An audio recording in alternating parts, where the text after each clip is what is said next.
ఒక మనిషికి ఆరోగ్యం సరిగా లేదనుకోండి, ఆరోగ్యం సరిగా లేదు అనుకున్నాం. ఆ మనిషి ఆరోగ్యం నుంచి అనారోగ్యం నుంచి బయటకు రావాలంటే ముందుగా ఆయన ఎక్కడికి తీసుకెళ్ళాలి? హాస్పిటల్ తీసుకెళ్ళాలంటే ఏం చేస్తారు? టెస్టులు చేస్తారు. టెస్టులు చేయబట్టి పరీక్ష ఇస్తారు కదా. ఆ పరీక్ష సంతోషకరమైందా విచారకరమైందా? నీకు ఆ పరీక్ష సంతోషకరమైన పరీక్ష, విచారకరమైన పరీక్ష? ఎలాంటిది? సంతోషకరమైన పరీక్ష. ఎందుకంటే అది ఎప్పటికీ చేయించుకోకపోయేదనుకోండి, ఎప్పటికీ మీరు చేయించుకోలేదు టెస్ట్, అప్పుడు ఏమైతుంది? చచ్చిపోతాం. వాడేది దానికి మళ్ళీ రెండోది ఏం లేదు, చచ్చిపోతాం అంతే.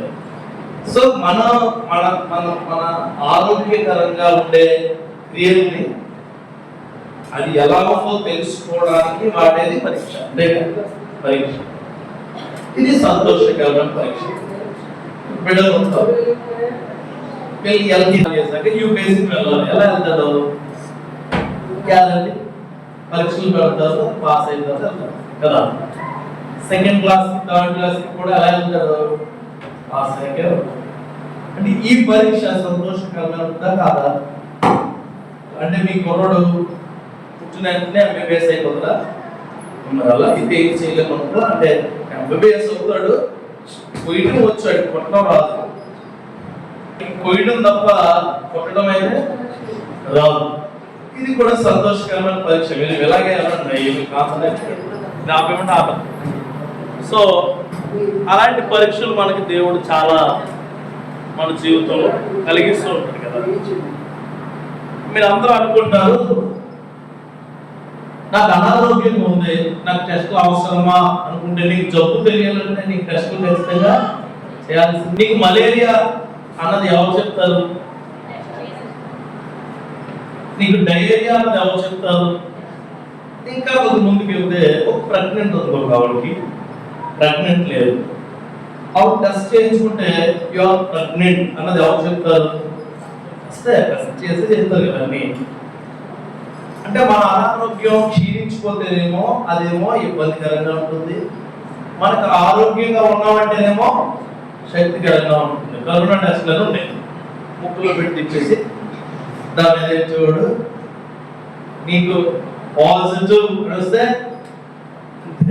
పాజిటివ్ చూసాడు, నీకు నెగిటివ్ అని వస్తే నాకు లేదు.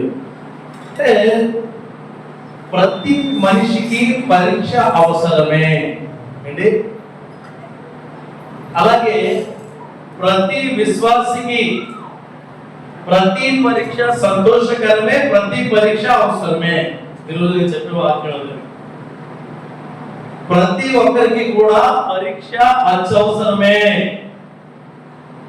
ప్రతి మనిషి, ప్రతి విశ్వాసికి సంతోషకరమైన పరీక్ష ఉండాలి.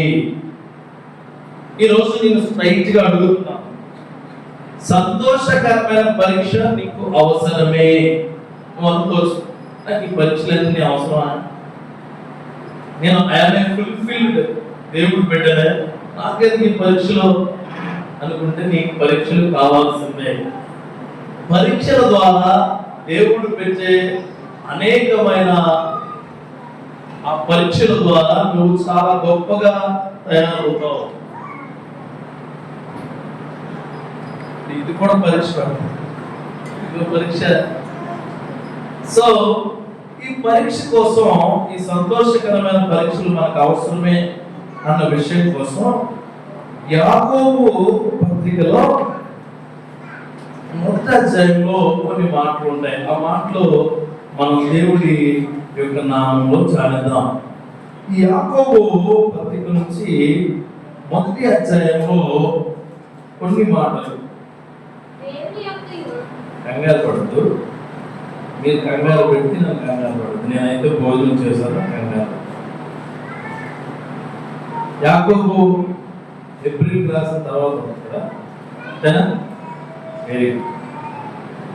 ఇప్పుడు 2వ అధ్యాయంలో ఆయన అంటాడు, మొదటి అధ్యాయం మొదటి వచనంలో అంటాడు, యేసుక్రీస్తు యొక్క దాసుడైన యాకోబు ఎక్కడ మాట్లాడుతున్నాడు? అన్య దేశములను చెదిరి ఉన్న 12 గోత్రముల వారికి శుభమని చెప్పి వ్రాయి ఉన్నది. అంటే ఏంటి? ఇక్కడ ఆల్రెడీ దేవుడు తెలిసిన వ్యక్తులు, దేవుడు అమితంగా ఇష్టపడే వ్యక్తులు, దేవుణ్ణి ప్రేమించే వ్యక్తులు చెదిరిపోయారంట. ఎక్కడికి చెదిరిపోయారు? అన్య దేశంలో. అంటే ఏంటి? దేవుడు కాదు అనుకున్న దేశానికి వెళ్ళిపోయారు. అంటే అందరూ దేవుడు నమ్ముకున్న వాళ్ళే, దేవుడితో ఉన్నవాళ్ళే వెళ్ళిపోయారు. ఎందుకు వెళ్ళిపోయారు బాబు అంటే, మాకు బాధ వచ్చింది కాబట్టి వెళ్ళిపోయాం. ఏంటంటే మాకు ఇబ్బంది వచ్చింది కాబట్టి వెళ్ళిపోయాము. అడగడం అసలు ఎవరైనా ప్రార్థన చేయట్లేదంటే నా పరీక్షలు నీకు ఏం తెలుసా? కుటుంబంలో ఓల్డ్ ఇబ్బందులు ఉన్నాయి కదా, వ్యాపారం సరిగా లేదు, ఉద్యోగం సరిగా లేదు, కుటుంబం సరిగా లేదు, పిల్లలు సరిగా లేవు, నా యొక్క శరీర ఇబ్బందులు సరిగా లేవు. నీకెందుకు? నీకు నెట్వేట్ చేయను గోల్డ్ అని చెప్తావు నీకేంటి అన్న వ్యక్తుల కోసం ఈ యాకోబు అందరికి 12 గోత్రాలు ఉన్నాయి కదా అప్పుడు అభిషేకించినాయి ఆది కాండంలో, వాళ్ళందరికీ శుభం నీకు చెప్తున్నాడు. ఏమో తెలుసా? నీకు శుభం అంతే. ఇక్కడ కూర్చున్న వాళ్ళు కూడా అదే చెప్తున్నాడు దేవుడు, మీకు శుభం. ఈ రోజు చెప్పే వాక్యం నీకు శుభం అంతే, నీకు శుభం. ఎందుకు శుభం అని చెప్తున్నా? నేను బాగా వెళ్ళిపోయి నీకు శుభం అంతే. నేను ఫెయిల్ అయిపోయానా? నాకు శుభం అంటే అది ఒక పరీక్ష. అంటే ఫెయిల్ అవ్వను, అది ఒక పరీక్ష. నా కుటుంబంలో ఇంకా వందనట్లేదా అంటే అది ఒక పరీక్ష.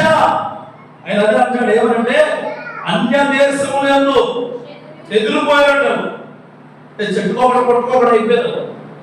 మనం అంతే, ఆదివారం ఒక రోజు ఇక్కడికి వస్తాం, ఆదివారం సోమవారం నుంచి మళ్ళీ శనివారం వరకు ఎదిరి ఉన్నా భక్తులమే. మీకే చెప్తున్నాడు ఆయన, అరే బాబు మీకు బోల్డ్ వస్తాయి, బోల్డ్ ప్రాబ్లమ్స్ వస్తాయి, నీకు బయటకు వెళ్తే బోల్డ్ ఇబ్బందులు వస్తాయి, నువ్వు ఊహించలేని అనేకమైన పరీక్షలు నీకు వస్తాయి.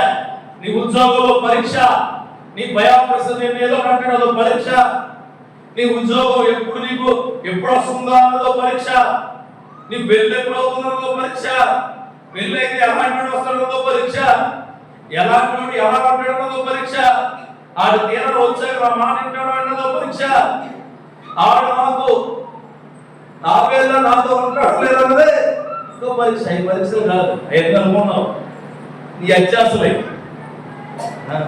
భర్త నీకు లోకి ఉండాలనుకోవడం అంతకన్నా పని ఇంకోటి ఉండదు. భర్త లొంగి ఉండాలి కాదు, లోబడి ఉండాలి.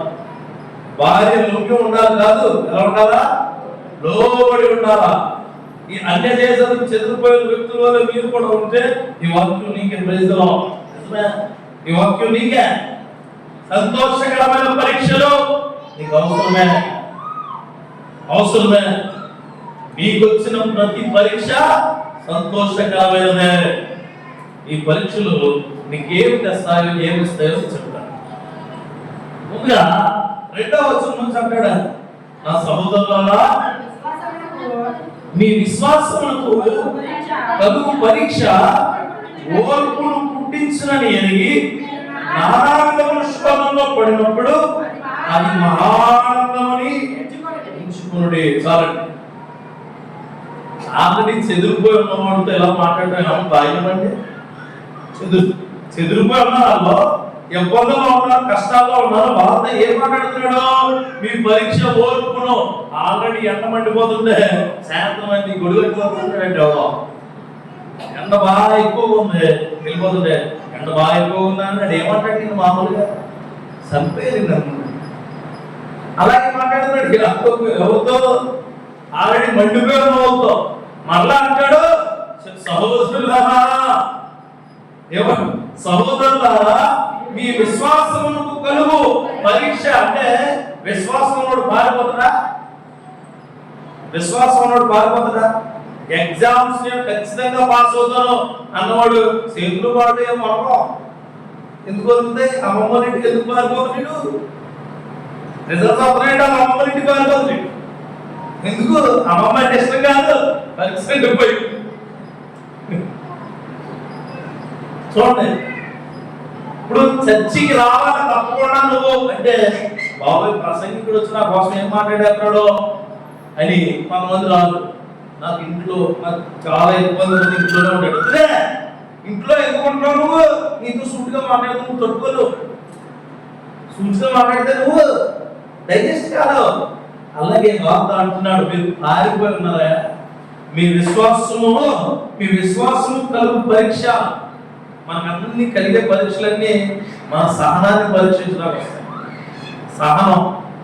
సహనము అంటే ఏంటంటే సార్, సహనము కుడిచం కొడితే దేవుడు ఏమన్నాడు? కొట్టు. ఇక్కడ పడతావు కదా, ఇక్కడ కొట్టు అంటావా? వెంటనే మోకరించాలి. ప్రభా, నా చంప మీద కొట్టే సమయంలో నేను ఎలాంటి పరిస్థితుల్లో కొట్టించుకున్నానో ఆ యొక్క సమయాన్ని మార్చుకునే కృప నాకు. సహనం అంటే ఏంటంటే నీకు కలిగే ప్రతి పరీక్షను ఎదుర్కోగలడం అనుకునే ధైర్యమే సహనం.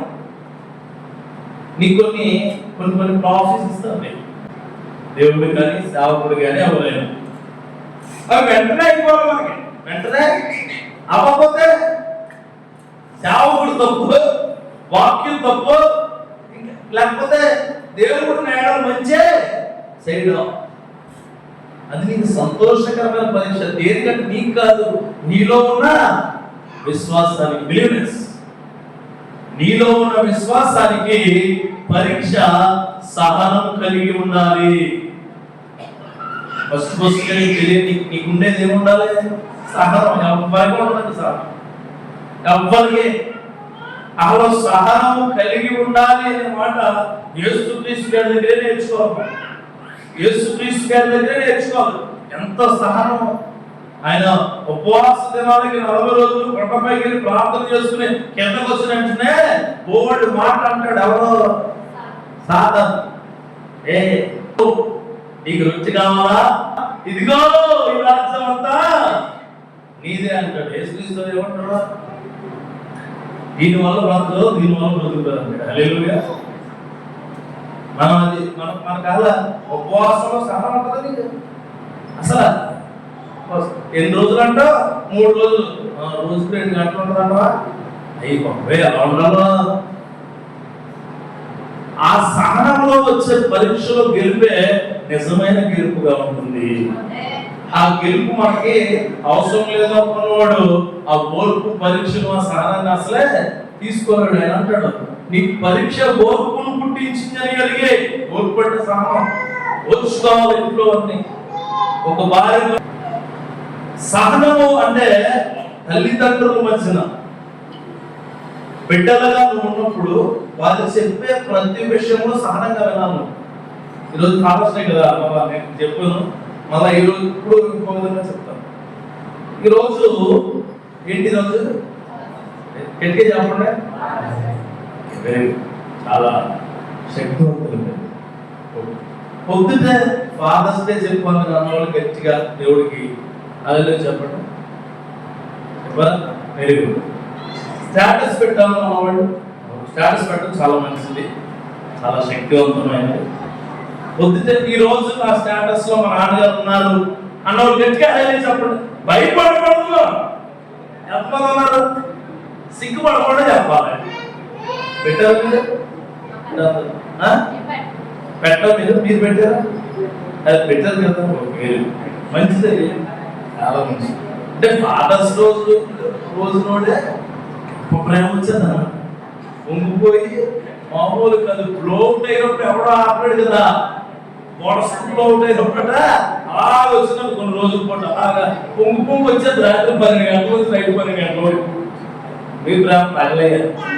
ఎక్కడి నుంచి వచ్చేదో మామూలుగా మీ నాన్న మంచిది రమ్మంటే తెచ్చుకోలేదు. పెట్టి తెచ్చుకో, అరే టాబ్లెట్ తీసుకురా బాబు, నాకు చాలా బాగున్నాయి. మరి సీఎం గారు ఓల్డ్ ఫోన్ ఉంది, సీఎం గారు లేకపోతే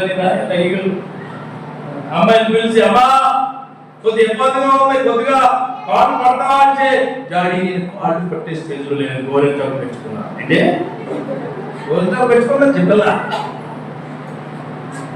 అంటే ఏదో మాత్రం ఏదో ఈ దొంగమోహాలన్నీ ఏ రోజు ఆగస్టు ఏ రోజు పాటలు తెచ్చాడు. థింక్ అమ్మో మా డాడీ ఈజ్ మై హీరో, మా డాడీ ఈజ్ మై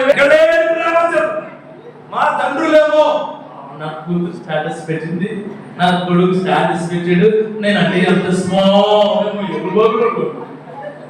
అసలు మేము మా ప్రేమ ఏంటో మీ బిస్కెట్ ఏంటో తెలియలేని గొప్ప మహాపురుషులు మేము. సహనం తల్లిదండ్రుల మాట వినేలా చేస్తుంది.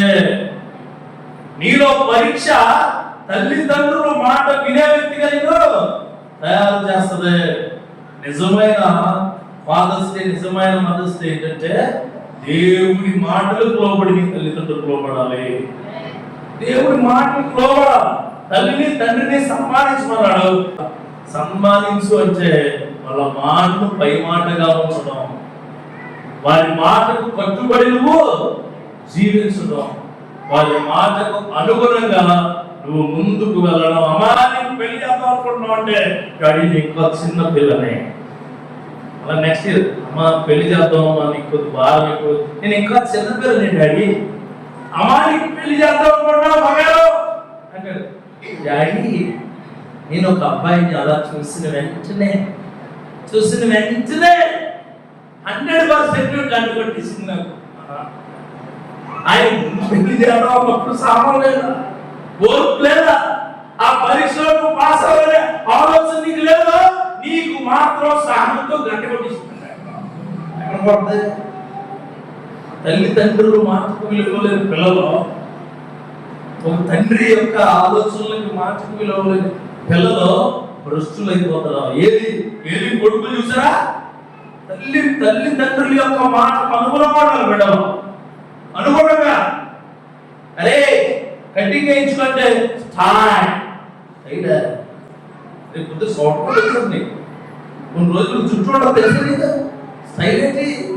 నీ తండ్రి చెప్పాడు, ఎందుకు చెప్పాడు వెళ్ళు, లేకపోతే మీ నాన్నగారు చెప్పు. నా డాడీ ఎలా కాదు ఎలా వేయించుకుంటానంటే నువ్వు చెప్పిన ప్రతి మాటలో అంటాడు నీ తండ్రి. నువ్వు చెప్పిన ఏమంటా ఆయన, నువ్వు చెప్పిన ఎన్ని స్టోరీలు విన్నాడో ఆయన. డాడీ ఫీజు కట్టాలని చెప్పి డబ్బులు ఎత్తుకెళ్ళి ఆ సెలవు చూపి చెప్తాం. సహనం అన్నది నీ జీవితంలో బాగా అవ్వబోతుంది. ముఖ్యంగా ఆడపిల్లలకు చెప్పే మాట నేను ఒకటే, సహనం నీ ఆయుధం అయితే గెలిపే నీ బానిసలు. ఆడపిల్లలకు చెప్పే మాట నేను మగ పిల్లలు లేనంటే ఆ కొన్ని ఉన్నాయి మీకు చెప్తున్నాను. సహనం రేపు పెళ్ళయ్యాక ఆ సహనమే నేను ఆ ఇంటికి రాజకిరీటంలో చేస్తుంది. రాజకిరీటమే నువ్వు ఆ ఇంటికి వెళ్ళినప్పుడు ఆ సహనమే నేను అన్నింటినీ ఎడలా నిలబడుతుంది. ఆయన అంటాడు ఏమని, పరీక్ష ఓర్పును పుట్టించును. చదువుకోవడంలో ఇశ్రాయేలు ప్రజలంటే ఆడవాళ్ళు ఉన్నారు, మగవాళ్ళు ఉన్నారు, ఇద్దరు ఉన్నారు. కానీ కొంతమంది మగాళ్ళు లాక్కెళ్ళిపోయారు ఆడవాళ్ళు, కొంతమంది ఆడవాళ్ళు మగవాళ్ళని లాక్కెళ్ళి ఇద్దరికి చెప్తున్నాడు ఆయన. శ్రమ ఓర్పును పుట్టించును, సహనాన్ని పుట్టిస్తాడు శ్రమ. నీకు బాధ వచ్చినప్పుడట ఆ పరీక్ష ఓర్పులో నిలబడతాడ, సహనంగా ఉంచుదట. రేపు నీకు పెళ్ళైతే ఖచ్చితంగా పెళ్ళైనప్పుడు సహనంగా వినాలా, సహనంగా మాట్లాడాలా, సహనంతో వ్యవహరించాలా. ఆ సహనమే ఎస్తేరుని నిలబడుతుంది. ఎస్తేరుతో ఉన్నారు కదా, వాళ్ళందరికంటే గొప్ప సహనపరులు లేరు బైబిల్లో ఉన్నారా. రెక్క ఏం కాదా, రెక్క కాదే, రెక్క ఒక నొకలా చూసింది. కానీ రూతు సహనముతో అన్ని విడిచిపెట్టి, ముఖ్యంగా తన యవ్వన కాలాన్ని విడిచిపెట్టి ఎవరితో వెళ్ళింది, ఎవరితో తనకు దారి చూపించే వాళ్ళు తెలియదు అత్తగారితో. అక్కడ ఎవరున్నా వారికి అనుగుణంగా మనం వెళ్ళాలా, అది సహనం. నీ తండ్రి ఉంటాడు ఇంట్లో, తండ్రికి అనుగుణంగా నువ్వు వెళ్ళాలా. నీ తండ్రికి డబ్బులు ఇబ్బంది నీకు తెలుసా, అయినా సరే నువ్వు డబ్బులు అడుగుతావు. నువ్వు డబ్బులు అడుగుతావు. ఎవరో పక్కన కొంటాడు 3,000 రూపాయల ప్యాంట్, అదే వేసుకోవాలి. అది వేసుకుంటే నువ్వు ప్యాంట్ పక్కన లేకుండా ఊరుకుంటా. మళ్ళా నువ్వు వేసుకునే ప్యాంట్ 30 సిల్లులు, ప్రతి సిల్లు నీ బాడీలో పాటు చూపించాను. ఎందుకు అంటే వస్తువులు ప్రేరేపించే మనుషుల్ని బట్టి నీ సహనం ఎప్పుడు మారకూడదు. డాడీ ఇదిగో ఆ షాప్ లో బట్టలు కొనుక్కుంటే చాలా బాగున్నాడు, అలా కొనుక్కో. నీకెందుకు అంటాను? నీకు అవసరమా? లేదు, మీ డాడీ ఎక్కడ తీసుకెళ్తే అక్కడ కొనుక్కో, అయ్యే బాగుంటాయి, అవే బాగుంటాయి. వారిని చూసి వారికి అనుగుణంగా నువ్వు వెళితే నీ సహనం వృధా అవుతుంది. వృధా అయ్యే మనిషిగా, వృధా అయ్యే వ్యక్తిగా, వృధా అయ్యే విశ్వాసిగా. ప్రతి మనిషి సంతోషకరమైన పరీక్షలో ఉండాలి అంటే ఖచ్చితంగా సహనము కలిగి ఉండాలి. ఆ పరీక్ష సహనాన్ని నిన్ను చాలా గొప్పగా. ఈ సహనం అన్నదే ప్రతి మనిషి తన పరీక్షల్లో మొట్టమొదటి గుర్తుపెట్టుకుంటుంది సహనం. నీకు ఉద్యోగం లేదు, నీకు ఉద్యోగం దేవుడు ఇంకా సమకూర్చలేదు, కానీ నీకు సమకూర్చడం తెలుసు, సమకూర్చడం నీకు తెలుసు. సహనం ప్రదర్శించాలి. ఈ మధ్యకాలంలో ఎవడో నీ ఫ్రెండ్కి ఎవరితో ఉద్యోగం అవుతుంది, ఉద్యోగం వచ్చింది నీకు మొదలైతే ఏంటి, అరే అడిగి ఉద్యోగం వచ్చింది, నాకు ఇంకా ఉద్యోగం రాదేమో. సహనాన్ని పాడు చేసే సాధారణ క్రియలు నీలోకి రాకుండా కాపాడుకునే శక్తి ఈ పరీక్ష నీకు ఇస్తావే. ఆ క్రియలో నువ్వు ఉండాలి. తప్పిపోయిన కోసం ఆయన యాకోబు గారు అలా మాట్లాడడం అంటే చాలా గొప్ప విషయం. చెదిరిపోయారు, దూరంగా వెళ్ళిపోయారు. చూడండి, ఫిలిప్పీలకు రాసిన పత్రికలో ఇంకొక మాట ఉంటుంది, ఒక మాట తెలుసు. చూడండి, ఫిలిప్పీలకు రాసిన పత్రిక అక్కడ కూడా మొత్తం అధ్యాయంలోనే మాట్లాడుతున్నాయి. ఫిలిప్పీలతో 6వ వచనం చూడండి. మీరు నాతో పనివారైనట్టు చూచి మీలో ఈ సత్యలో ప్రారంభించిన వాడు యేసుక్రీస్తు దినం వరకు దాన్ని కొనసాగించినట్టు నేను నమ్ముచున్నాను.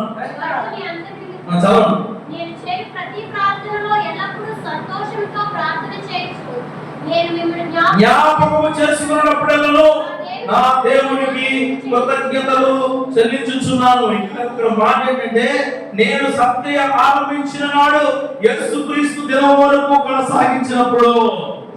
మంచి పని నువ్వు ఏదైనా ఆరంభించినప్పుడు నీకు పరీక్ష పెడుతూనే ఉంటది. ఏం పెడితే పరీక్ష పెడుతూనే ఉంటది. దాంట్లో సహనంగా ఉండాలి. నాతో పాటు ఎవరున్నారని క్రీస్తు ఉన్నాడు, నాతో పాటు క్రీస్తు ఉన్నాడు. అబ్రహాము అంటాడు దేవుడు, అబ్రహాము అందరిని వదిలిపెట్టి, ఏమంటాడు, అందరిని వదిలిపెట్టి. ఎంత ఓర్పు కావాలండి? అప్పటి వరకు నాన్న అంటే వచ్చేవాడు, అమ్మ అంటే ఉండేది, పెద్దనాన్న, తమ్ముడు, అన్నయ్య అంటే అందరూ వచ్చేవారు. హలో అంటే అబ్రహాము చుట్టూ బోర్డు జనం ఉండేవారా? ఒక్కసారిగా అతను పరీక్ష మొదలైనప్పుడు అతను బయటకు రావాలంటే ఎంత సహనం ఉండాలి? ఈ రోజుల్లో ఎవరికి ఓ తండ్రికి సహనం లేదు పిల్లల ఎడల.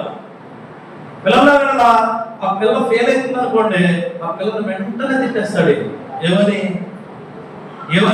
నీ మీద నేను గోల్డ్ తగలడుతున్నాను, నీకోసం నేను నా జీవితం అంతా తాగబోస్తున్నాను, కానీ నువ్వు నాకు ఏ విధంగానో పనికి రావట్లేదు. గుర్తుపెట్టుకోండి, బిడ్డలు దేవుడి యొక్క స్వాస్థ్యము. నీకు దేవుడు ఇచ్చిన గొప్ప బహుమానం పిల్లలు తెలుసా? దేవుడు చెత్త బహుమానం ఇస్తాడని ఈడ ఎవరికి ఈడంటే దేవుడు నువ్వు ఎత్తుకుని ఆడించే బిడ్డలు, నీ కళ్ళ ముందు ఎదుగుతున్న బిడ్డలు, నీకంట పెద్దవారు అయిపోయిన బిడ్డలు, అంటే ఎదుగుతూ ఉన్న బిడ్డలు, నీ బహుమానమేదే. బహుమానం అన్నదే టైం వచ్చినప్పుడు బహుమానంగా నిలబడుతుంది. ఆమె సహనంగా ఎదురు చూడాలి పిల్లల కోసం. నువ్వు నాకు చాలా పుట్టావురా, నువ్వు నాకు ఎందుకు పుట్టావో తెలియదురా, నువ్వు నాకు పుట్టడం వల్ల ఈ యొక్క కుటుంబంలో సరిపడేస్తుందా అంటారు కొంతమంది తల్లిదండ్రులు. నీ బిడ్డలు ఎప్పుడు అలా అనవద్దు. సహనంతో నీకు ఇచ్చిన బహుమానం. నేను మీకు పెళ్ళికి వస్తానండి, మీకు ఒక గిఫ్ట్ ఇస్తాను, దాంట్లో నీ వాడిపోయిన పువ్వు ఇస్తారా? మంచిదే ఉంటుందిగా. గిఫ్ట్ ఇచ్చేవాడు మంచిగానే ఇస్తాడు, తీసుకునేవాడు కూడా అది మంచిగానే తీసుకోవాలి. గిఫ్ట్ అంటే బహుమానం అంటేనే శ్రేష్టమైన బిడ్డల్ని తల్లిదండ్రులకు దేవుడు శ్రేష్టంగానే ఇస్తాడు. హల్లెలూయా. కానీ వాళ్ళని మాత్రం ఈ తల్లిదండ్రులు ఎలా తయారు చేస్తారు? చిన్నప్పుడు బూతులు తిడతాడు, మళ్ళీ తింటాడు, మళ్ళీ ఎంత బాగుందా, మళ్ళీ తింటా, మళ్ళీ అదే ఏం తింటా, మళ్ళీ ఇక్కడ తింటా, అదే ఎక్కడికి వెళ్ళిపోతాం? పడుకోకూడదు, కాసేపు డ్యాన్స్ చేయాలా ఏంటి? ఎవడక్కలా డ్యాన్స్ కూడా నేను చూపించేవాడు, వాడు చూస్తున్నాడు, తగ్గులు వచ్చివాడు ఆడికి లాగేయాడు. ఆడెక్కడ వస్తాడు? రోజు నువ్వు సొంతగానే, లేకపోతే పుట్టినంటే ఆడ హీరో అలా డ్యాన్స్ చేస్తున్నాడు, తెలుసా? తెలుసు. ఎవరు నేర్పుతారు? డాడీ అంటే ఎవడంటే నువ్వు చెప్పాలని ఎక్కడి దరిద్రుడురా అని ఎప్పుడు చూడండి. నువ్వు మాత్రం వాడు చాలా గొప్పడు, ఎంత అందమన్నాడు చూడు. 40 ఏళ్ళు వచ్చిన చుట్టూడేదానికి, 50 ఏళ్ళు వచ్చిన రొట్టెలు పడడానికి, అబ్బో తెల్లగా తగ్గ ఆడిపోతున్నాడు. నువ్వు చెప్తాడికి నువ్వు ఆడిపోయావు, మీ నాన్న ఆడిపోయావు, నీ కొడుకు ఆడిపోయావు, ఆ ఇంకా మాత్రం నేనేగా ఆడిపోతా ఉంటాడు. చెప్తానంటే నువ్వు పరిచయం చేస్తున్నావు ఓకే, నీ పిల్లలకి ఏం పరిచయం చేస్తున్నావు? ఆల్రెడీ చెదిరిపోయి నువ్వు, ఆల్రెడీ పాడైపోయి నువ్వు, ఆల్రెడీ పడిపోయి నువ్వు, నీ పిల్లల్ని పాడు చేసి నువ్వేమో భక్తి పరులను మాట్లాడుతూ నా పిల్లలు పాడైపోయి బాబోయ్. ఎవరు తప్పు? పరీక్ష నిజంగా నీకే పడాలిగా, నీకే. సహనంతో నీ బిడ్డలు సహనంతో మెలగాలి. నా బిడ్డలు అంటారు టీవీలో వచ్చి కొమ్ముడు ఏదైనా వచ్చిందనుకో కవ్వగా చూసి డాడీ డాడీ అది చూడకూడదు కదా అని అడుగుతారు. చూడకూడదు అని చెప్పి, ఎందుకు చూడకూడదు కూడా చెప్పాలి పిల్లలకి. లేకపోతే మా డాడీ చూడొద్దని అప్పుడు చూడడం మానేసి నేను వచ్చిన అదే పని అంటున్నాడు. పిల్లలకు చెప్పే బాధ్యత నీదే. నీ పిల్లలు ఈ రోజు పాడైపోయారంటే దానికి ఖచ్చితమైన నిజమైన కిరీటమైన పాట ఏంటంటే నువ్వే కాదు, ఎవరో దాంట్లో వేరే ఆలోచనలు ఏమీ లేదు. నువ్వే చెదిరిపోయిన వారి కోసం మాట్లాడుతున్నాడు. ఏమంటే బాబు మీకు శ్రమమా రండి, మీకు వచ్చిన ప్రతి పరీక్ష మీకు సహనాన్ని దయచేయను కాక. ఈ జీవితం అదే. కొంతమంది పిల్లలు ఉంటారు, తల్లిదండ్రులకు పిల్లలు అలవాటు చేస్తారు. హైదరాబాద్ లో ఉంటారు, కొమ్ములు వస్తాయి, ఓ ఎక్కడికైనా తిరిగిపోయాడు కొమ్ములు. డాడీ నీకు ఏం తెలుసు? అదే మొత్తాన్ని కాయగూరలన్నీ వేసేసి దరిద్రంగా మా పైన కూడా వేసి ఎప్పుడు తింటాను అది తెలిసే డాడీ. ఏంటమ్మది? చాలా వాటిది, రోజు మేము అదే తినేవాళ్ళం. ఏంటిది? అది పిజ్జా. పిజ్జా పిజ్జా అని అలవాటు చేస్తాం మీ ఆయనకి. పాపం ఆయనకి ఫస్ట్ టైం తిన్నట్టుగా చాలా బాగుంది. పాపం ఫస్ట్ టైం చాలా బాగుంటుంది. అమ్మో అసలు స్నాక్స్ లాగేంత లోపలికి వెళ్ళిపోతుంది. పాపం నువ్వు జున్నుకున్న సేపు నువ్వు ఎంత బలమైన అయిపోతావో ఒక్కసారి లోపలికి పోతే అప్పుడు తెలుస్తుంది. నిన్ను బలహీనంగా చేసుకోవడం నువ్వు అలవాటు చేస్తావు. బిడ్డలు నీకు అలవాటు చేస్తావు, నువ్వు దానికి బానిస అయిపోతున్నాడు. కొంచెం చాలా మందిలో నేను ఈ మధ్య కాలంలో చూసాను, ఒక తండ్రికి ఒక కొడుకు మందు కొనుగోలు చేస్తున్నాడు. ఏంటంట మందు, ఎందుకంటే జాబ్ వచ్చింది. అది మళ్ళీ యూట్యూబ్ లో అడుగుతున్నాడు, మా తండ్రికి నేను ఈరోజు ఈ మందు బాటిల్ ఇచ్చాను. దానికి లైక్లు ఎక్కువ, షేర్లు ఎక్కువ, వ్యూస్ ఎక్కువ. అమ్మ బాబాయ్, మన ఇంట్లో కదా ఈ దేవుడు నీకు క్షేమం కలగజేయగా కానీ పెద్ద బొమ్మ. తండ్రి ఉద్యోగం ఇచ్చాడట, తండ్రి జనబడిచ్చాడట, తండ్రి అన్ని ఇచ్చాడట. ఎదిగిన తర్వాత తండ్రికి ఏమవుతున్నాడు? మందు బాటిల్ దుర్మార్గం. అంటే ఇక్కడ ఉన్న వాళ్ళు అందరూ అలాంటి వాళ్ళు కాదు. అలాంటి ఆలోచనలు ఉంటే ఈ రోజే పుస్తకాలతో వదిలి కలుగుతారు. మా నాన్న బాగా తాగుబోతుడు, రేపు పొద్దుట ఆడెవడో హీరో తాగి ఎక్కువ చెప్తాను. ఏంటంటే గుర్తుపెట్టుకోండి, నీ సహనము నేను గొప్ప చేయబోతుంది. భక్తి క్రియల్లో సహనం చాలా ఇంపార్టెంట్. తల్లిదండ్రులకు కానీ, బిడ్డలకు కానీ, అత్తమామలకు కానీ, కోడళ్ళకి కానీ, అల్లుడికి కానీ, అత్తమామలకు కానీ, బిడ్డకు కానీ, తండ్రికి కానీ, అలాగే సంఘానికి కానీ, సేవకుడికి కానీ సహనము చాలా అవసరం. సంఘ కాపరిగా సంఘాన్ని హెచ్చరించాల్సిన బాధ్యత సేవకుడికి ఖచ్చితంగా ఉంది. సేవకుడికి ఖచ్చితంగా ఉంది. నువ్వు దారి తప్పినప్పుడు, తన గొర్రెలు దారి తప్పి వెళుతున్నప్పుడు ఆ మందకు నీతులు నేర్పే బాధ్యత ఈ కాపరికి ఆ కాపరి అప్పు చెప్పి ఉన్నాడు. గుర్తుపెట్టుకోండి, అది సహనంగా ఎదురు చూడు. మంచి వారం, రెండో వారం, మూడో వారం ఎదురు చూస్తే 4వ వారం దేవుడు నిన్ను శక్తివంతంగా నిలబెట్టబోతాడు. పరీక్ష మీ సహనాన్ని నీకు చూపిస్తుంది. ఎవరు ఏడలేక సార్ యోహాను సువార్తలో 16వ అధ్యాయము 3వ వచనం ఒకసారి తండ్రిని నన్ను తెలుసుకొని లేదు కనుక ఎలాగూ చేయగలరు. అవి జలుబు కాలం వచ్చినప్పుడు నేను వాటిని గురించి నీలో చెబుతున్నని మీరు జ్ఞాపకం చేసుకునేలాగున ఈ సంగతులు మీలో చెబుతూ ఉన్నాను. నేను మీతో కూడా ఉంటిని కనుక మొదట వీటిని మీతో చెప్పగలను. దేవుడు నీతో పాటు ఉంటే నీకు సహనం వస్తుంది, లేకపోతే గుర్తుపడ. వాక్యం మనతో ఉంటే మనకు సహనం పెరుగుతుంది. నేను మీతో కూడా ఉంటిని కనుక, నేను మీకు చెప్పలేదు అంటే శిష్యులకి సహనం చాలా తక్కువ. అరే బాబు, మా అమ్మాయి అక్కడ చచ్చిపోతుంది, బ్రతకలేదంటే వెళ్ళలేదు, ఇప్పుడు ఏమో రావునా వెళ్ళలేదు. అరే బాబు, ఆ కళ్ళు కనపడు, మా సార్ చాలా బిజీగా ఉన్నారు, కొద్ది నుంచి చాలా స్వస్థత చేశారు, ఆయన రెస్ట్ కావాలనుకున్నాడు. సహనం లేదనికే. అప్పుడు దేవుడు అంటాడు, నా దగ్గరికి తీసుకురండి, నేను మీ ఇంటికి వస్తాను, నేను మీ బిడ్డను నేను బ్రతికి. చిన్నది పడుకున్నదే కానీ చనిపోలేదు. ఎంత సహనం అవసరం. అప్పుడు ఏదో అంటాడు, నాతో ఉంటారు మీరా, నాతో కూడా ఉన్నవాళ్ళు, నాతో కూడా వచ్చేవారు నాకు లాభనే ముందులు కాక. మనం అలాగే ఉండాలి, సహనంగా. చూడండి, నీకు సంతోషకరమైన పరీక్షలకు వచ్చినప్పుడు మొట్టమొదటిగా నీకు ఉండాల్సింది సహనము. ఆ సహనం లేకే చాలా యుద్ధాలు జరుగుతున్నాయి. ఆ సహనం లేకే చాలా ప్రభుత్వాలు కూలిపోతున్నాయి. చాలా దేశాల మధ్యన యుద్ధాలు జరుగుతూనే ఉన్నాయి. ఎవరికెలా మధ్యన గొడవలు ఎందుకు వచ్చినాయి అంటే సహనమే. వేదనకు సహనం చాలా దారుణంగా ఉన్నాయి. యుద్ధాలు దేవుడికి తెలియని మనుషులు ఉన్నారా? వాళ్ళకంటే గొప్ప దేవుడు అంటే ఎవరికే తెలియదు. ఇజ్రాయెల్ ప్రజలు ఉన్నారు. ఇజ్రాయెల్ ప్రజలు ఇప్పటికీ శక్తివంతులే, కానీ ఇజ్రాయెల్ దేశాన్ని ఎవరో కూడా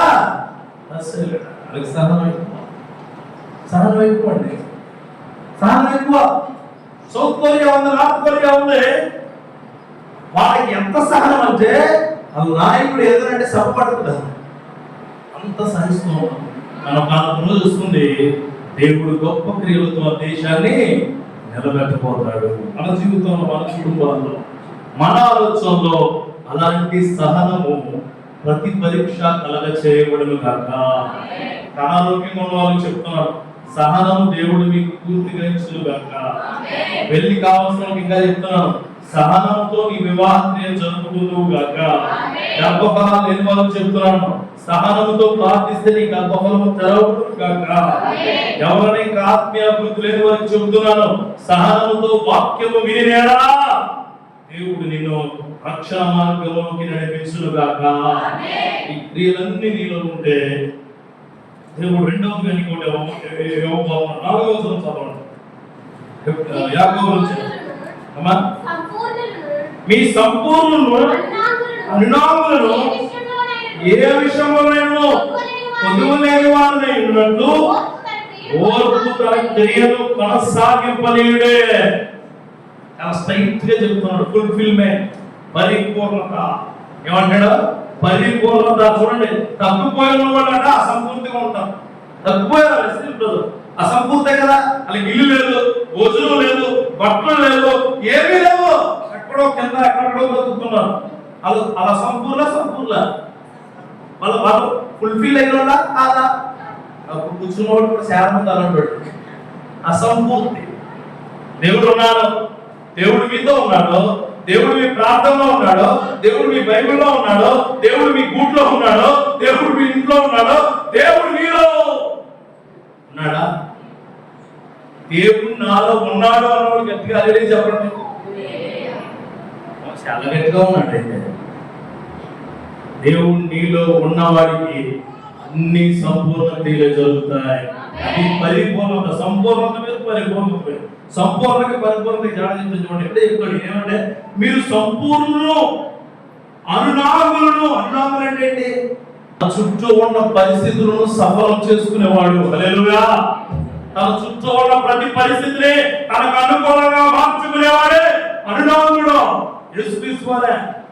యేసుక్రీస్తువారే గాలిని గద్దించాడు, సముద్రాన్ని గద్దించాడు, క్రియలను గద్దించాడు, శాపాలను గద్దించాడు, దెయ్యాలను గద్దించాడు, రోగాలను గద్దించాడు. తన చుట్టూ ఉన్న ప్రతి క్రియను మార్చిపడేశాడు. అలా ఉండాలి మనం. అలా ఉండాలి. అది పరిపూర్ణత. అది పరిపూర్ణత. నీ ఇంట్లో డబ్బులు ప్రార్థన చేయి, నీ ఇంట్లో జబ్బులు ఉన్నాయి ప్రార్థన చేయి, నీ ఇంట్లో ఇబ్బందులు ప్రార్థన చేయి, నీ ఇంట్లో ఇబ్బందికరమైన పరిస్థితులు ఉన్నాయి ప్రార్థన చేయి, నీకు నీ మనశ్శాంతి లేదో ప్రార్థన చేయి. అనునాగుడు అంటే అతనే. అన్ని విషయాల్లోనూ ప్రార్థన చేసే క్రియ కలిగిన వాడు దేవుడి యొక్క అనునాగుడుగా ఉండబోతూ ఉన్నాడు. తను దిక్కోమంటాడు ఆయన. ఏమంటాడు? ఏ విషయంలో నేను కొలువులేని వాడైనట్లు ఓర్పు తన క్రియను కొనసాగింపలేండి. ఇంకా అంటున్నాడు పరిపూర్ణత అంటే ఏంటంటే నీకు ఏమైనా కొద్దిగా ఇబ్బంది ఉంటే నీకు ఓర్పుని ఇంకా కొనసాగించని, ఓర్పుని ఇంకా కొనసాగించని. మీకు చాలా విషయాలు ఎందుకు జరగట్లేదంటే ఇవి లేవు. పరిపూర్ణత లేని క్రైస్తవులు, పరిపూర్ణత క్రైస్తవులు. బాప్తిసం ఉంది, ప్రార్థన లేదు. సమర్పణ ఉంది, సౌలభ్యత లేదు. కార్యాలు ఉన్నాయి, క్రియలు లేవు. బాప్తిసం ఉంది, చల్లబట్టలు వేసుకొచ్చి అయ్యగారు నా పేరు మార్చే, నా బట్టలు మార్చే, నేను ఇంకో మునిగిపోతున్నాను, తండ్రి కుమార పేరు నీ పేరేంటి? రాంబాబు. నీ పేరు ఈ రోజు నుంచి యాకోబు అనబడును గాక అంటే అంత ప్రేమతో వచ్చి ఆ పేరు షాక్ తెలుసా? కాలేజీకి వెళ్తాడు, నేను బాప్తిసం తీసుకున్నాను తెలుసా? ఇంట్లో ఉంటాడు, నేను దేవుడి బిడ్డను తెలుసా? ఫస్ట్ రోజు అయిపోయింది, రెండో రోజు అయిపోయింది, మూడో రోజు అయిపోయింది, నాలుగో రోజు అరే నేను మారిపోయింది కాబట్టి ఇలాగ ఉండదు, కానీ మారకపోతే దుమ్ము దుమ్మిపోయి తెలుసా? ఇంక నువ్వు బ్రతికే మారింది.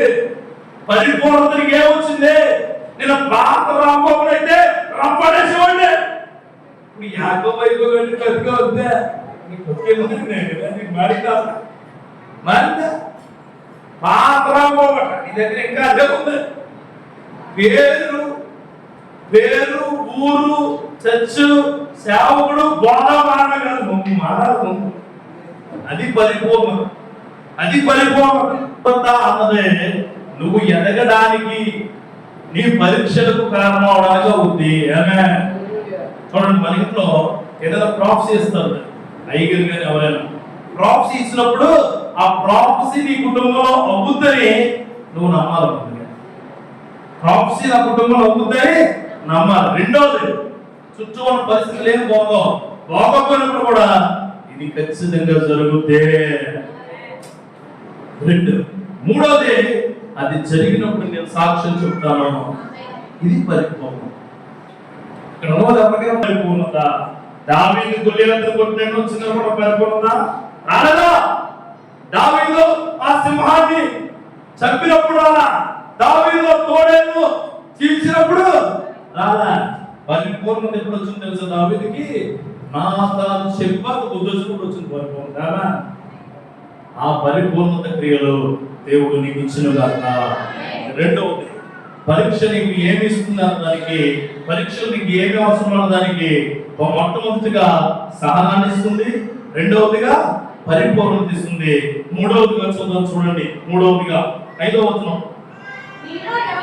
మీలో ఎవరికైనా జ్ఞానం కొనుగోలు అతను దేవుని అడగవలను, అప్పుడు అది అతనికి అనుగ్రహింపబడదు.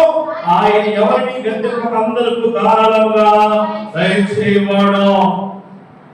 సంతోషకరమైన పరీక్ష నీకు ఏమవుతుందంటే ఇంకోటి జ్ఞానాన్ని. జ్ఞానం అంటే ఏంటంటే ఎప్పుడు ఏంటి ఎలా చేయాలో అదే జ్ఞానం. జ్ఞానం అంటే ఏంటి? ఆకలి వేసినప్పుడు అన్నం నోటితో తినాలన్నది దేవునికి స్తోత్రం చెప్పండి. ఆకలేసినప్పుడు అన్నం నోటితో తినాలన్నది జ్ఞానం. ప్రార్థనలో సూపర్, పాటలో సూపర్, అమ్మో దేవుడి వాక్యంలో సూపర్, రాసుకోవడంలో సూపర్, అండర్లైన్ చేయడంలో సూపర్, ఇంటికి వెళ్ళిన అండర్లోకి పోతాయి.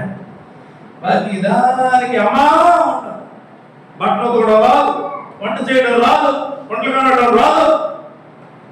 నీలో పరిపూర్ణత ఏముంటుంది, నీలో జ్ఞానం ఏముంటుంది? గొప్ప స్త్రీ గొప్పగా ఎన్నుకడతాడు. దేవునికి స్తోత్రం కలుగును గాక. తెలుసా మీకు వాక్యం? ఆ వాక్యం ఏంటి? అందుకే జ్ఞానవంతురాలు అనలేదు, జ్ఞానవంతురాలే మాట చెప్తారు. దేవునికి స్తోత్రం కలుగును గాక. ఆమేన్. జ్ఞానవంతురాలు ఇల్లు కట్టబడను 3 రాళ్ళు ఏం చేస్తే 3 రాళ్ళు ఏం చేస్తే అమ్మో బాబాయ్ ఇళ్ళకి నీకెంతట దేవునికి స్తోత్రం. అయితే చూడండి, జ్ఞానంలో ఉన్న ప్రతి వ్యక్తి చేయాల్సిన పని నేను ప్రార్థించాలి. జ్ఞానంలో ఉన్న ప్రతి వ్యక్తి చేయాల్సిన పని నేను బాప్తిసం తీసుకునే ఉన్నాను, నేను దేవుడి అడుగుల్లో ఉండాలి. జ్ఞానంలో ఉన్న ప్రతి మనిషి దేవుడి సంఘాన్ని వదిలిపెట్టాడు. జ్ఞానంలో ఉన్న ప్రతి మనిషి దేవుడి వాక్యాన్ని వదిలిపెట్టాడు. జ్ఞానంలో ఉన్న ప్రతి మనిషి దేవుడి కాపుదలను, దేవుడి సహవాసాన్ని వదిలిపెట్టేవాడిగా ఉండడు. జ్ఞానం లేనుడు చేస్తాడు అలాంటి పని. జ్ఞానం లేనుడే కొన్ని ఇనుప సామాన్లు వెండికి పనిచేస్తాయి, కొన్ని ఇనుప సామాన్లు తాకాలకు పనిచేస్తాయి, కొన్ని ఇనుప సామాన్లు శనపకొచ్చుకు పనిచేస్తాయి, కొన్ని ఇనుప సామాన్లు స్క్రాప్కే పనిచేస్తాయి. ఇక్కడ చాలా ఇనుప సామాన్లు దేనికి పనిచేస్తాయి? చెత్త అంటే ఇనుప సామాన్ అట మీకు తెలిసే ఇనుము కోసం. ఇనుము స్ట్రాంగ్ గా ఉంటే గట్టిగా వాడతారట, వీక్ గా ఉంటే తేలిగ్గా వాడతారట. అసలు ఏం బాగోకపోతే పట్టుకెళ్ళి ప్రాణంలో పడతారు. కానీ చెక్క కాదు, ఎలా ఉన్నాం అంటారు. తెలుసా మీకు? చెక్క పొట్టు కూడా దేనికి వాడతారా? అలాంటి వ్యక్తులు ఉంటే నీలో జ్ఞానం ఏమి లేదా? ఏమంటాడు? నీ జ్ఞానం పొదువుగా ఉంటే అడగండి. జ్ఞానం పొదువుగా ఉంటే అడగండి. అడగో పోయాల చేయలో పక్కన పట్టుకుపోగలుగుతాం. అసలు జ్ఞానం మాత్రం దేవుడిని అడగం. అమ్మ ఎక్కడికైనా వెళ్ళి పొరపాటున డ్రెస్ కుట్టి చూసుకోండి, ఆ పెళ్ళింటికి వెళ్ళిపోతాం. ఎప్పుడు మా ఇంటికి వచ్చేయండి, మా అమ్మలకి ఏంటి మా ఇంటికి ఎలా వచ్చేయండి, మా అమ్మని చూద్దామని. ఏంటి మా ఇంటికి వచ్చేయండి అడిగేద్దామా? కాసేపు అడుగు బాబా వెళ్ళిపోయి లోపల కూర్చుని అదే నిన్న వేసుకున్నా కదా డ్రెస్ ఈ పిల్ల దగ్గరికి ఎప్పుడు ఎలా వెళ్ళి ఏమడగాలి, ఎలా అడగాలో తెలిసిన జ్ఞానం దేవుడిని అడగాలని చెప్పండి. నువ్వు జ్ఞానవంతురాలు ఏం కడతాదే? ఇల్లు కడతావు. నువ్వు 3 రోజులు ఏం చేస్తుంది? పక్కన కూడా ఇల్లు కడుతుంది. అంటే ఏంటి? ఫ్యాషనబుల్ థింగ్స్ ని ఫాలో అవడానికి నీకు గొప్ప జ్ఞానం కావాలి. కానీ నేను చదువులో కోల్పోయిన ప్రభు నాకు చదువు అని అడిగే జ్ఞానం లేదు. గర్భఫలం లేకపోతేనంట దేవుడిని అడిగాను. దేవుడు తెలుసా? ప్రభువా నా వారసత్వాన్ని కొనసాగించే శక్తిని నాకు ఆ జ్ఞానం చాలా గొప్ప ప్రభువా. ఎవరికైనా ప్రార్థన చేసుకున్నప్పుడు ఏం చెప్తా తెలుసా? ప్రభువా కుటుంబాన్ని అక్కడతో మీరు చెప్పదు ఏమని? అబ్రహాముకు చెప్పదు ఏమని? సంతానము ఆపేదేట జ్ఞానంతో అడగాలి దేవుడిని. మనం జ్ఞానంతో అడగాలి దేవుడిని. డబ్బులు లేవు నాకు, అప్పుడు దేవుడిని ఎట్లా అడుగుతుంది తెలుసా? ప్రభువా ఏమన్నావు నువ్వు? నీ పని చేస్తే మా పని చేస్తాను అన్నా, మరి నా పని చేసి పెట్టు. దేవుడికి ఇస్తావు చేసి పెడుతున్నాయి. జ్ఞానంతో అడగాల. నువ్వు సినిమా చూడడానికి, టూర్కి వెళ్ళడానికి, బట్టలు కొనుక్కోవడానికి మీ అమ్మ మీ నాన్న దగ్గర వేసే చిమ్మిక్కులు జమ్మకులు అంతా చూడవు. అమ్మా నువ్వు చాలా మంచిదారు అమ్మ, తెలుసా? నువ్వు తల్లిగా పుట్టడం నాకు చాలా లక్కీ అమ్మా. అమ్మడు పోగిపోతాయి. అమ్మా నాకు బట్టలు చాలా లేని అమ్మా తెలుసా? చూడు సిరిగిపోయి చూడు. సరే బట్టలు కొనుక్కుంది కదా, వద్దమ్మా నేను చూసాను అక్కడ డబ్బు లేదు కదా, అది నాకు వెళ్ళిపోయి బట్టలు వేసుకుని వచ్చేసి అలా అమ్మకం చూపించడం ముందు కొన్ని సెల్ఫీ పెట్టుకుని బంగారం చూడి నేను కనుక్కున్నాను. ఎవరికి? ఇంట్లో ఉంటే అమ్మ బంగారం, ఇంట్లో డబ్బులు ఇస్తే అమ్మ బంగారం, డబ్బులు ఇస్తే నాన్న బంగారం, డబ్బులు ఇస్తే బంగారం బంగారం. డబ్బులన్నీ వచ్చిన తర్వాత సెల్ ఫోన్ లో సింగారం పోతాయి.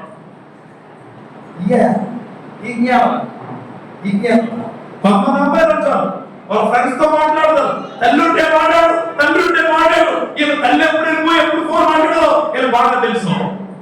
అదో జ్ఞానం, పరిమాణ జ్ఞానం. మా మనిషిని మళ్ళీ చేస్తున్నాం ఏంటి? ఎవరో చేస్తాం. నేను లింగిచ్చినప్పుడు చేయగలిగా అన్న నీకు ఇలాగ తెలిసింటే నేను అదే పుట్టినరోజు వచ్చాను, నేను కూడా అదే పుట్టినరోజు వచ్చాను, కానీ మళ్ళీ ఆ పుట్టినరోజు దూరలేదు అంతే. దేవుడు నా మొన్న నిలబడిపోయాడు. అదే అడుగుతున్నాడు, నీకు కొద్దుగా తోడు నేను ఇస్తాను, నీకు ఏది లేకపోతే అది నేను ఇస్తాను. నీకు అడుగు అడుగు నేను ఇస్తాను. బలం ఉంటుంది వాక్యం. మళ్ళీ చదవండి, ఎవరికైనా పేదమే దగ్గర ముసలోళ్ళగా పెద్దోళ్ళగా చిన్నోళ్ళగా ఎవరికో పేదమేమి లేదా, ఎవరికైనా జ్ఞానము కొద్దుకోవాలన్న అతడు దేవుణ్ణి అడగవలను, అప్పుడు అది అతనికి అనుగ్రహించబడును. ఆయన ఎవరిని గద్దెంపడా తెలుసా? అందరికి ఇచ్చేస్తాడంటే, అందరికి అడిగితే అందరికి ఇస్తాడంటే. ఇప్పుడు నాకు ఈ బైబిల్ జ్ఞానం గొప్పదనుకుంటున్నాను. ఏంటి, నేనేమో థియాలజీ చేయలే, డాక్టరేట్ చేయలే, ఆయన చేయలేదు, అది మొన్న తెలిసింది. నేను ఎక్కడ చదువుకోలేదు, ఏ బైబిల్ కాలేదో ట్రైనింగ్ లేదు, నాకు బైబిల్ అంటే తెలియదు. నిజంగా చెప్తున్నా, అసలు బైబిల్ అంటే చిన్నప్పుడు ఎప్పుడో మా అమ్మ చదివించేది అంతే. బైబిల్ అంటే తెలియదు నాకు.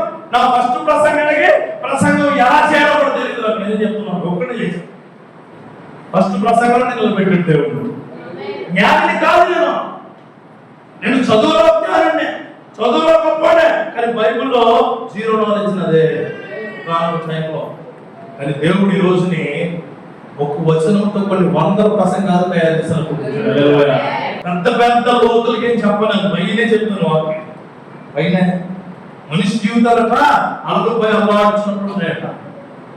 మన జీవితాలకి పైన మాట్లాడితే చాలు, లోతుగా నువ్వు ప్రార్థన చేయాలి. ఆమె ఉపవాసంలో చెప్పాలి లోతుగా. ఇక్కడ దేవుడు జ్ఞానం ఇచ్చేవాడు ఆయనే.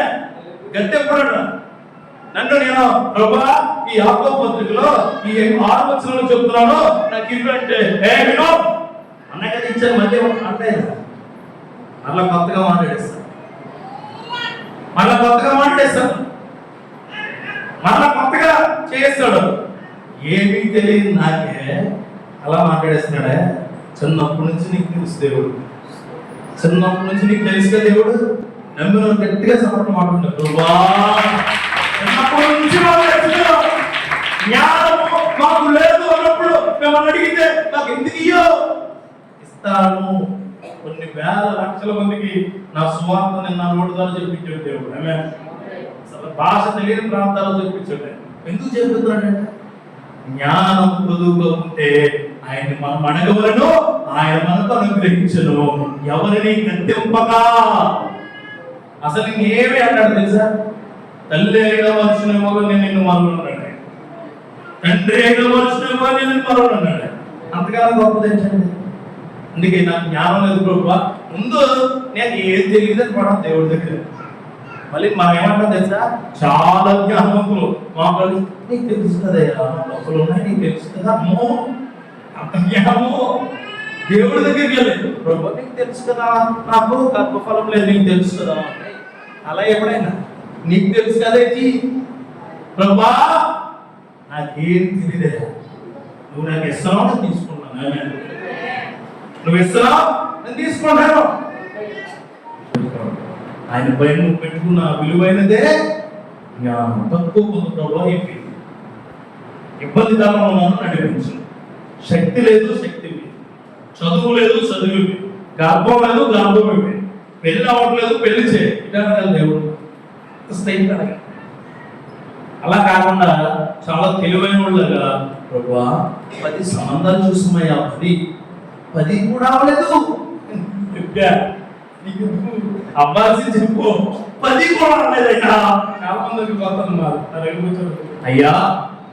ఆ ఇంటర్వ్యూకి వెళ్ళింది అస్సలు లేదు.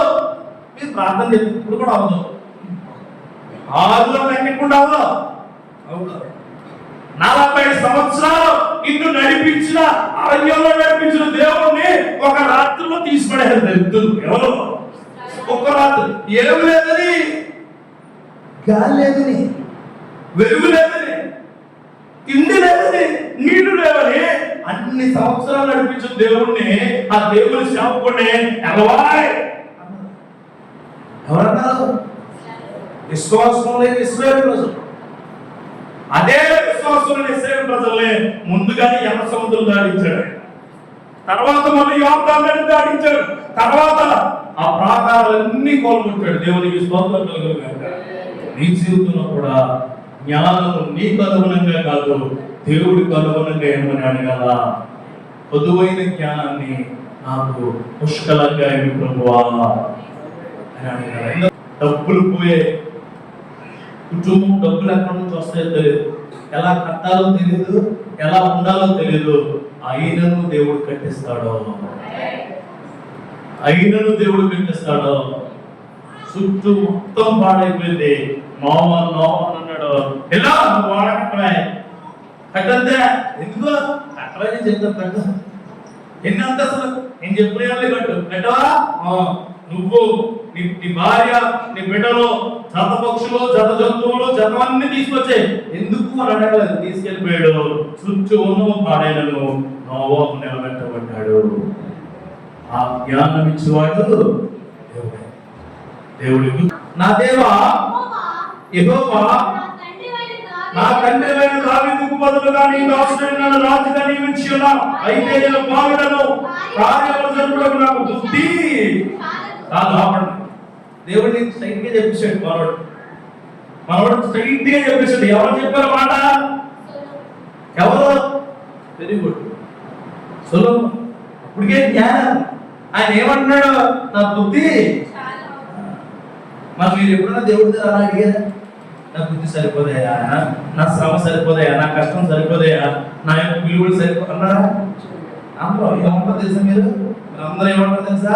తెలుసు కదయా నేను బాగా సంపాదిస్తున్నాను ప్రభా, తెలుసు కదయా నా జబ్బలు చాలా పెట్టుకోవాలి. దేవుడు మొత్తం జబ్బలకి మొత్తం రక్తం లాగేపోయాడు. ప్రభు తెలుసు కదయా నాకు మంచి బండి ఉంది, మంచి ఉద్యోగం ఇచ్చావు, మంచి ఇచ్చావు, ఏమున్నావు వ్యాక్యూమ్ చూపేసి తాగేస్తాను బాబు. ఆయన అంటున్నాడు సొలొమోను ఏమని? నా బుద్ధి చాలా ముందుకెళ్ళిన బలి ఉండడం మాట. నీ దాసుడు అని నీవు కోరిన జరుల మధ్య ఉన్నా వారు విస్తరించి అందులో వారిని లెక్క పెట్టడయో వారి విశాల దేశములకు తనిఖీ చేయడయో అసాధ్యము. అప్పుడు ఇంకో మాట్లాడు, ఇంత గొప్పది నీ జనముకు న్యాయం తీర్చగలవాడు ఎవడు? కాబట్టి నేను మంచి చెట్లు వివేచించి నీ జనులకు న్యాయం తీర్చినట్లు నీ దాసుడైన నాకు వివేకముగల హృదయాన్ని దయచేయుము. సొలొమోను అడిగాడు ఏమని? జ్ఞానం. వివేకం అంటే జ్ఞానం తర్వాత వివేకం అంటే నీ జ్ఞానంతో నువ్వు ఎప్పుడు ఏం చేయాలో అదే వివేకం. నువ్వు ఎప్పుడు ఏం చేయాలో అది వివేకం. అది ఏమని అడుగుతున్నాడు, ఎలా పరిపాలించాలి, ఎలా ఉండాలి. నీకు పరీక్ష వచ్చినప్పుడు నీ జ్ఞానం కోసం దేవుడిని అడగాలి. హాస్పిటల్కి వెళ్తాం, అప్పుడు ఖచ్చితంగా దేవుడిని అడగాలి. ప్రభా డాక్టర్లో ఉండండి, ఆ వైద్యంలో మీరు ఉండండి, ఆ యొక్క ట్రావెలింగ్ లో మీరు ఉండండి, సమయానికి తగిన జ్ఞానాన్ని నాకు దయచేయండి. మన ఇంట్లో హాస్పిటల్కి వెళ్ళకుండా మనం గొడవయ్యేది తెలుసా? అప్పుడు ఎవడ పడతాడు మాట చేస్తాం. అన్నింటికంటే ఎవడ వాడటం అంటే అక్కడ ఒక నేట ఉంటాడు, తీసుకెళ్తా ఉంటాడు. నేను ఆడంటాడు కష్టమండి అప్పులో తీసుకెళ్ళిపోతాడు, అది కొట్టుకుంటాం. ఎవరైనా నన్ను దేవుడి మాటే పై మాటగా ఉండను కాక. 4వ చెప్పి నేను ముగిస్తాను, 2 నిమిషాలు చెప్పి ముగించేస్తాను. చూడండి, దీంట్లో పరీక్ష నీలో ఏమిస్తుందంటే ఇంకా ఉన్నాయి కిందకి 9 వరకు చెప్పలేదు. అయితే అతను ఏమాత్రం సందేహింపగా విశ్వాసముతో అడగవలను. సందేహించువాడు గాలి చేత రక్కుపడు, ఎగిరిపడు సముద్ర తరంగమును పోలి ఉండను. దేవుడు నువ్వు ఏమడిగినా ఎలా అడగాలంట? ఎలా అడగాలి చూడండి. సందేహముగ విశ్వాసంతో జరుగుతుందో జరగదో అని దేవుణ్ణి అడిగితే ఖచ్చితంగా జరగదు. ఖచ్చితంగా జరుగుతుంది దేవుణ్ణి అడిగితే 100% సాక్షిగా నిలబడతాడు దేవుడు.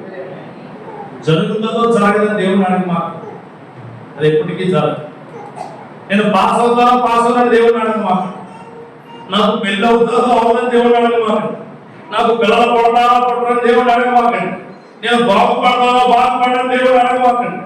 నేను పెరుగుతానో ఉండనో దేవుడు అడగమాకండి. నా భార్య నేను సంతోషంగా ఉంటానో ఉండనని అడగమాకండి. సంతోషంగా ఉండును గాక, పాసగులు గాక, నేను బిడ్డకు తండ్రి తగినవులు గాక, నా కుటుంబంలో నేను లేవనెత్తబడును గాక, నా వివాహము దేవుడు నిర్ణయించిన వారితో జరుగును గాక. అది విశ్వాసంతో అడిగే మాట. కానీ నువ్వేం అడుగుతావు తెలుసా? ఇప్పుడు కొన్న వాళ్ళు అందరూ అడిగే మాట చెప్తాను చూడండి. ప్రభువా నేను చెప్పాను మీరు ఏం జరుగుతుంది, మీరు ఏం అనుకుంటారు, ఓకేనా మీరు చెప్తాం చెప్పేనా మళ్ళీ పట్టించుకోరంగా. చూడండి తండ్రి తన బిడ్డలే ఈవిడ ఎక్కడికైనా ఫంక్షన్కి వెళ్ళినప్పుడు పక్క ఇంట్లో పాడేసి వెళ్ళిపోతుంది. చూసుకోయా ఎన్నొద్దులో చూసుకోవడం కొట్టుకోవడం. అప్పుడు ఈవిడ అది కొట్టతో నీ అమ్మని చూసుకోమని చూసుకో. అలా అయిపోయింది క్రైస్తవులు. మీ చిత్తమే కాదు, ఆయన చేసేది దేవుడి చిత్తమే అని మనం అడగాల్సింది సందేహించకుండా. మనకు వచ్చే పరీక్షలు ప్రతివి కూడా మనకు అవసరమే. ఆ పరీక్షలు ఏం నేర్పుతాయి? సహనాన్ని నేర్పుతాయి.